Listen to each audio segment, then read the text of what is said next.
আসসালামু আলাইকুম। আশা করি সকলেই ভালো আছেন। আজকে টেন্সের দ্বিতীয় ভিডিও। চাইলেই 5 মিনিটে শেষ করা যায়। কারণ প্রথম ভিডিও যারা দেখেছেন তারা অবশ্যই বুঝতে পেরেছেন যে আমরা একটা নির্দিষ্ট কি বলা যায় 2টা শব্দ নিয়েই শুধু কাজ করেছি এবং কন্টিনিউয়াস টেন্স শিখেছি। কথা না বাড়িয়ে আমরা সরাসরি বোর্ডে চলে যাই। আমরা গত দিনের পড়াটা একটু স্মরণ করার চেষ্টা করি। ফিউচার টেন্সের ক্ষেত্রে আমরা বলেছিলাম শ্যাল অথবা উইল ম্যান্ডেটরি এক্সট্রা এবং এর সাথে অটোমেটিকলি ভার্বের বেস ফর্ম ব্যবহৃত হয়। এবং আমরা মূলত শিখেছিলাম গতদিন কন্টিনিউয়াস টেন্স বা প্রোগ্রেসিভ টেন্স। কন্টিনিউয়াস টেন্সে আমরা শিখেছিলাম বি ভার্বের সাথে প্রেজেন্ট পার্টিসিপলের সম্পর্ক। প্রেজেন্ট পার্টিসিপল কি আমরা জেনেছি বা শিখেছিলাম যে ভার্বের বেস ফর্মের সাথে যদি আমরা আইএনজি যোগ করে দিই তাহলে সেটি হবে প্রেজেন্ট পার্টিসিপল। ওকে, আজকে আমরা ডিসকাস করতে যাচ্ছি পারফেক্ট টেন্স নিয়ে। আমরা গতবারের মতো বলতে চাই যে আমরা কিন্তু বলছি না কোন পারফেক্ট টেন্স। দ্যাট মিনস আমরা present perfect tense, past perfect tense এবং ফিউচার পারফেক্ট টেন্স নিয়ে ডিসকাস করতে যাচ্ছি। শুরু করা যাক। পারফেক্ট টেন্সের ক্ষেত্রে আমাদেরকে যেটা মনে রাখতে হবে সেটি এক কথায় আমি ডিফারেন্ট কালার ইউজ করি।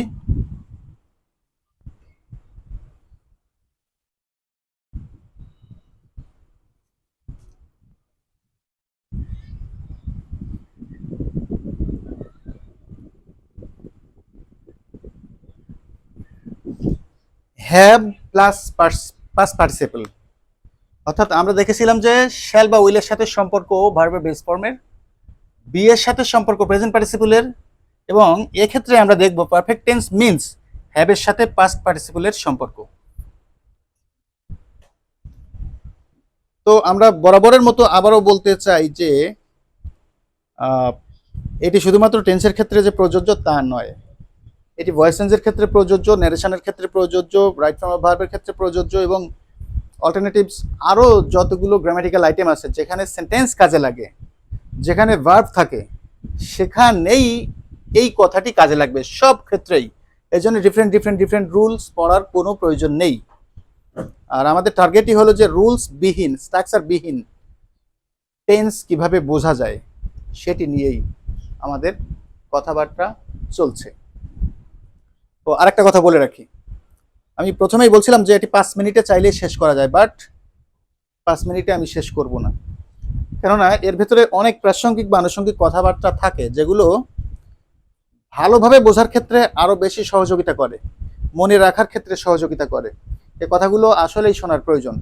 এবং আরও একটি কথা বলতে চাই, সেটি হলো ফেসবুকে যাবে শর্টের ভার্সন, যত মিনিটেরই হোক না কেন, এবং ইউটিউবে যাবে লঙ্গার ভার্সন।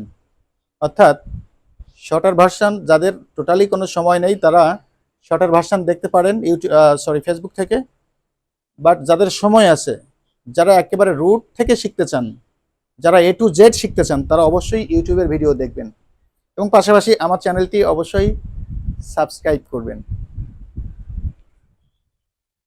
আমি 3টি সেন্টেন্স লিখেছি এখানে। বাংলাদেশ অনেক ভালো খেলেছে। খেলা হয়েছে বাংলাদেশ ভার্সাস আফগানিস্তান। তো বাংলাদেশ অনেক ভালো খেলেছে।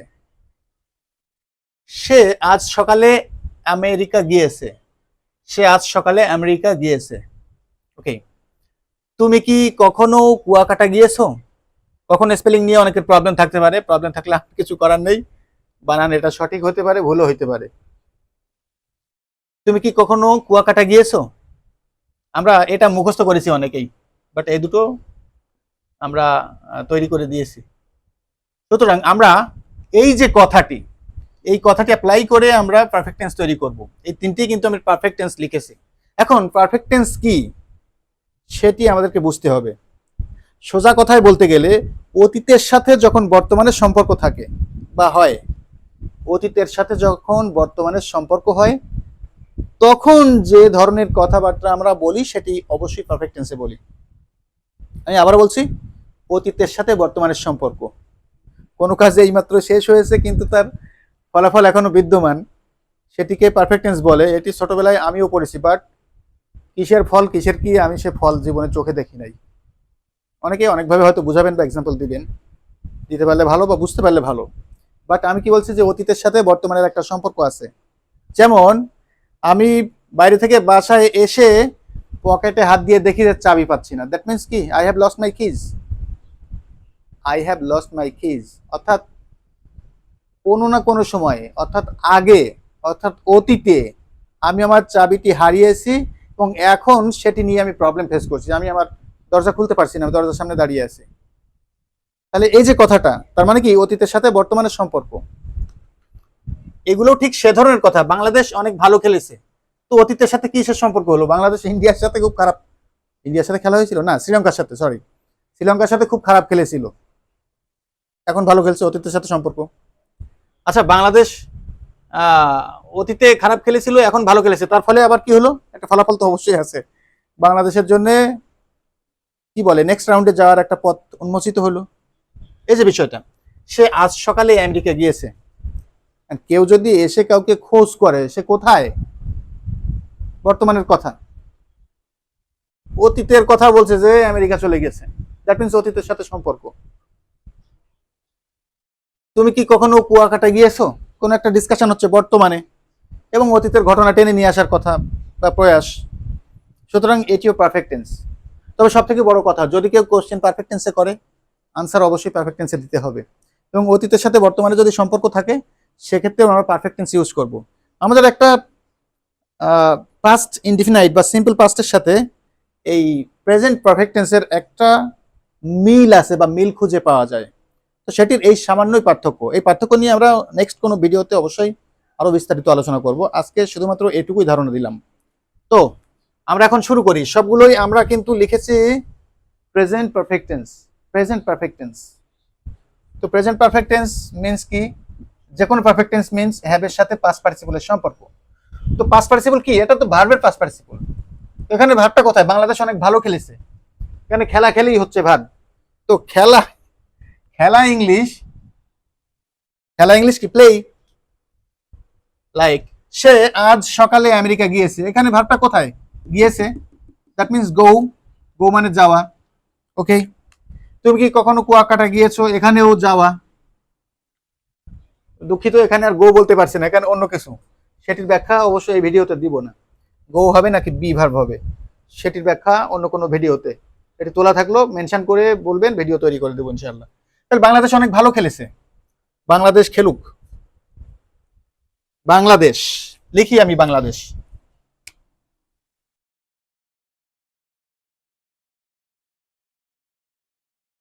ওকে, অনেক ভালো। এখানে আর একটা কথা হচ্ছে কি, এই যে অনেক এবং ভালো, এই দুইটি শব্দ কিন্তু সাবজেক্ট না, ভার্ব না, অবজেক্টও না। সুতরাং এগুলো নিয়ে আমরা পরে চিন্তা করব। আমরা সাবজেক্ট আকারে লিখলাম বাংলাদেশ এবং ভার্ব হচ্ছে খেলেছে, দ্যাট মিন্স হ্যাভ এর সাথে পাস্ট পার্টিসিপল। তো বাংলাদেশের পরে হ্যাভ হবে নাকি হ্যাজ হবে, এ নিয়ে অনেক দ্বন্দ্ব আছে। পুরানো বই, নতুন বই, আমেরিকান ইংলিশ, ব্রিটিশ ইংলিশ, এ ধরনের বিভিন্ন বিষয় আছে। তো আমি বাংলাদেশকে প্লুরাল হিসাবে নিই, কারণ একটা টিম ওয়াইজ খেলেছে, এই জন্য বাংলাদেশ, আমি যেহেতু প্লুরাল, এই জন্য আমি হ্যাভ ইউজ করব। কি ইউজ করব? হ্যাভ। বাংলাদেশ হ্যাভ।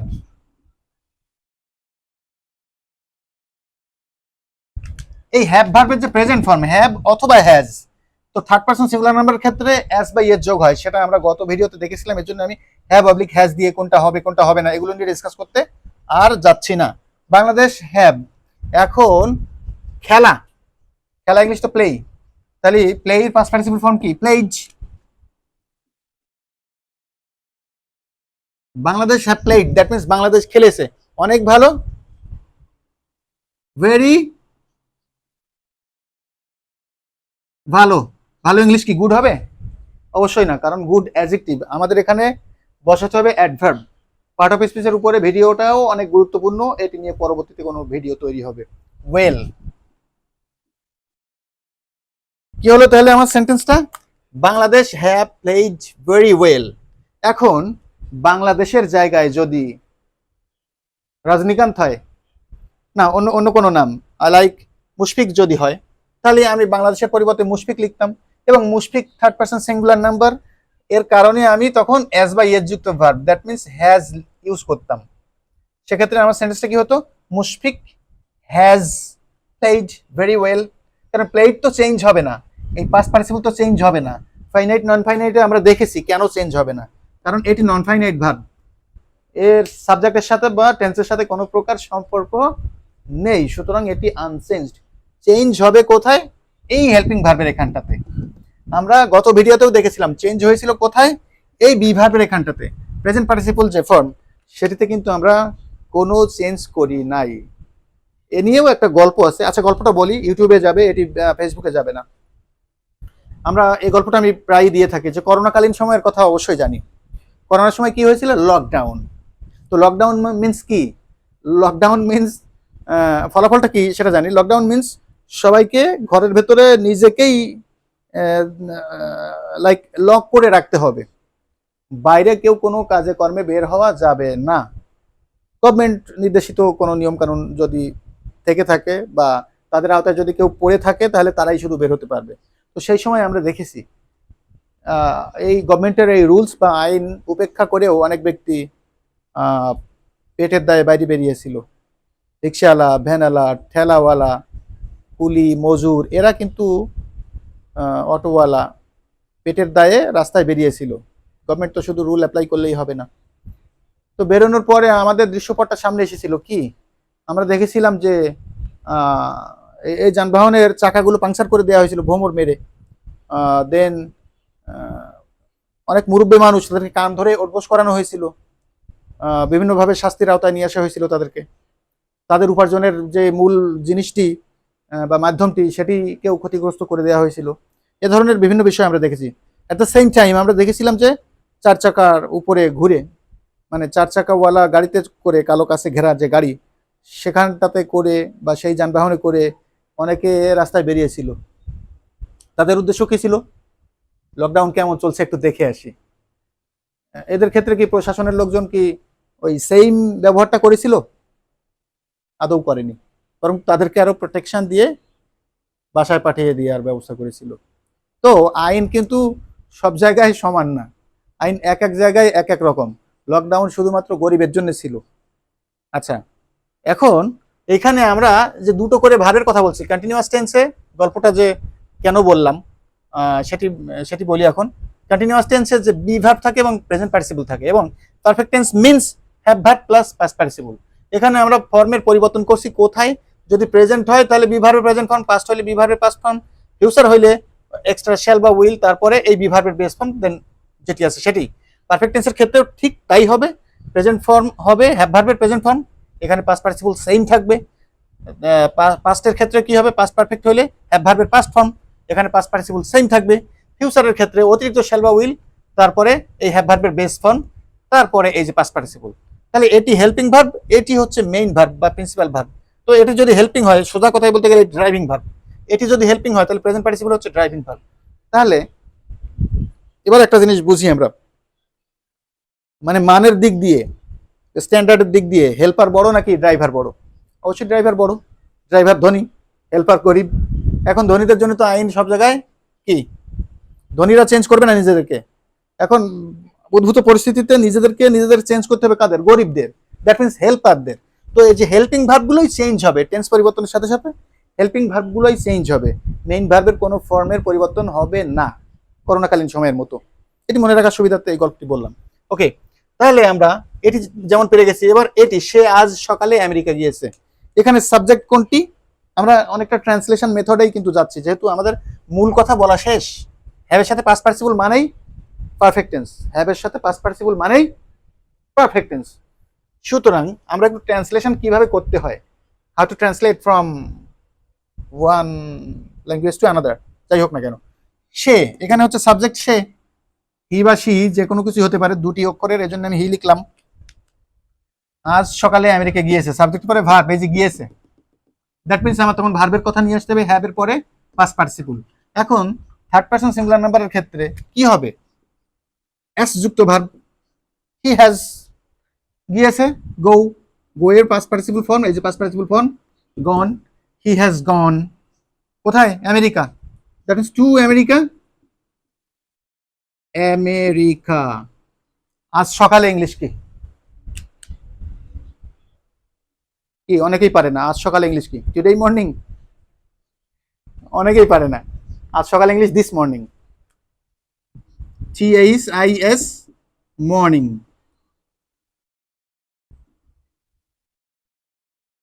ওকে, জায়গা স্বল্পতার কারণে মেনে নিতে হবে। তাহলে he has gone to America this morning. He has gone to America this morning. Okay, এখন এখানে আমাদের আরেকটি সেন্টেন্স আছে, তুমি কি কখনো কুয়াকাটা গিয়েছো? উত্তরটা আগে লিখি, পরে ব্যাখ্যা। ব্ল্যাক পেন ইউজ করি। Have you ever been to Kuakata? Have you ever been to Kuakata? Have you ever, এখন গিয়েছো এখানে লিখলাম গন, আর এখানে গিয়েছো হয়ে গেল বিন। এটি কেন হলো সেটির ব্যাখ্যা আজকে দিব না, অন্য কোনো একদিন, কারণ এটা আরেকটা টপিক। ওকে, তাহলে তুমি কি কখনো কুয়াকাটা গেছো? এই যে কখনো ইংলিশ কি? এভার। কখনো ইংলিশ এভার। আচ্ছা, তারপরে আর কি? কুয়াকাটা ইংলিশ কুয়াকাটা, এগুলো তো আমরা জানি। আচ্ছা, তারপরে কুয়াকাটা হচ্ছে, যদি বাংলাদেশের সাথে আমি কম্পেয়ার করি তাহলে ছোট জায়গা, বা এখানে গতি বুঝাচ্ছে, অভিমুখে রওনা বুঝাচ্ছে, এই জন্য আমরা টু ব্যবহার করলাম। সেটি প্রেপোজিশনের বিষয়, আমরা প্রেপোজিশন নিয়ে কোনো একটা ভিডিওতে অবশ্যই ডিসকাস করবো। একটা ভিডিওতে তো প্রেপোজিশন ডিসকাস করা সম্ভব না, এবং সব প্রেপোজিশন ডিসকাস করা আসলেই কখনো সম্ভব না। তাহলে কি হলো? Have you ever been to Kuakata? এটা কিভাবে হলো? আমরা যখন কোশ্চেন করব তখন আমরা কোশ্চেন করার জন্য তো আরো একটা ভিডিও তৈরি করতে হবে। এটি জাস্ট মুখস্থ করি আমরা, have you ever been to Kuakata. তাহলে আমরা কি করলাম? এখানে সব ক্ষেত্রেই আমরা হ্যাভ এর সাথে পাস্ট পার্টিসিপল ব্যবহার করে present perfect tense build up করতে সক্ষম হলাম। হ্যাভ এর সাথে পাস্ট পার্টিসিপল দিয়ে আমরা present perfect tense build up করতে সক্ষম হলাম। পাস্ট পারফেক্ট নিয়ে তো একটা আবার লম্বা ক্লাস নেওয়া লাগে, কারণ বিফোর আফটারের যে বিষয় আছে, এবং ফিউচার পারফেক্ট, এই দুটো। পাস্ট পারফেক্ট একটু ধারণা দিয়ে যায় জাস্ট, পাস্ট পারফেক্ট এবং ফিউচার পারফেক্ট এ নিয়ে একটা আলাদা ভিডিও তৈরি হবে ইনশাআল্লাহ। কেননা এখানে দুটি করে ভার্ব, দুটি করে সেন্টেন্স আমরা অ্যাড করি বা জয়েন করি।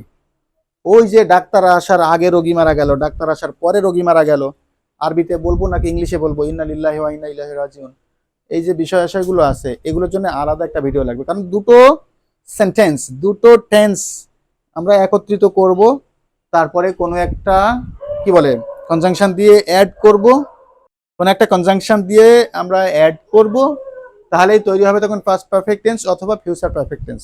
পাস্ট পারফেক্ট টেন্স অথবা ফিউচার পারফেক্ট টেন্স বোঝার জন্যে আমাদেরকে অবশ্যই দুটি করে সেন্টেন্স যোগ করতে হবে। সিঙ্গেল সেন্টেন্সেও পাস্ট পারফেক্ট টেন্স বা ফিউচার পারফেক্ট টেন্স বলা যায়, বাট আমরা তো বাঙালি, আমরা বুঝবো না। সুতরাং আজকের ক্লাসটি এ পর্যন্তই। একটু সাম আপ করার চেষ্টা করি পূর্বের ক্লাস সহ। আমরা এ পর্যন্ত শিখলাম হচ্ছে ফিউচার টেন্স, স্পেশাল টেন্স, কারণ শ্যাল অথবা উইলের সাথে এটা অতিরিক্ত হিসেবে বসে এবং এরপরে ভার্বের বেস ফর্ম বসে। কন্টিনিউয়াসের ক্ষেত্রে আমরা শিখেছি বি এর সাথে প্রেজেন্ট পার্টিসিপলের সম্পর্ক, পারফেক্টের সাথে শিখেছি হ্যাভ এর সাথে পাস্ট পার্টিসিপলের সম্পর্ক। বলতে গেলে এই যে তিনটি কথা আমরা শিখলাম, এই তিনটি কথাই 12 প্রকারের টেন্স শেষ। এবং এরপরে আমরা যে ক্লাসগুলো করব টেন্স শেষ করার জন্য, এই তিনটি কথার বাইরে আরেকটি কথায়ও আমরা যাব না। এই তিনটি কথা দিয়েই আমরা ঘুরে ফিরে টেন্স বিল্ড আপ করবো। আবার বলি, আমার চ্যানেলটি সাবস্ক্রাইব করবেন এবং ভিডিওগুলি শেয়ার করে টাইম লাইনে রেখে দিবেন যারা ফেসবুকের ভিউয়ার্স আছেন। ধন্যবাদ সকলকে।